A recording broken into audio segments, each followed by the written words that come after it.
د هیواد ولسمشر محمد اشرف غني یو ځل بیا د ملي پولیسو له ځانګړو ځواکونو سره وکتل.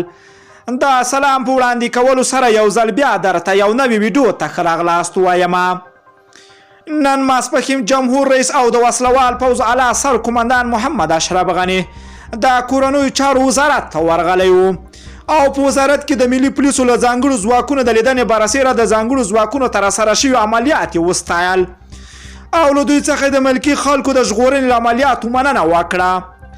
جمهور رئیس د ملي پولیسو ځانګړي ځواکونه د دې خاورې رښتیني اتلان یاد کړل او ځانګړي ځواکونو ته یې لارښوونه وکړه چې د ترهګرو شبکې په نښه کړي او هر هغه ډله چې پر عامو اهدافو تعرض کوي پر وړاندې جدي یرغلیز غبرګون وښیي.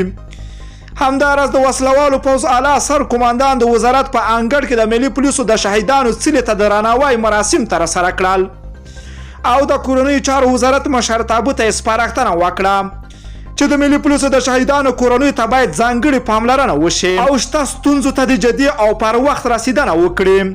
په پای کې د کورنیو چارو سرپرست وزیر محمد مسعود اندرابي او د ملي پولیسو د ځانګړو ځواکونو عمومي قومندان پاسوال میر احمد اعظمي د جمهور رئیس له هر اړخیزې پاملرنې ځانګړې مننه وکړه او ډاډ یې څرګند کړ چې د ملي پولیسو ځانګړي ځواکونه به په هر حالت کې له خپلو خلکو ساتنه او پالنه وکړي او د دښمن اهداف به په نښه کړي.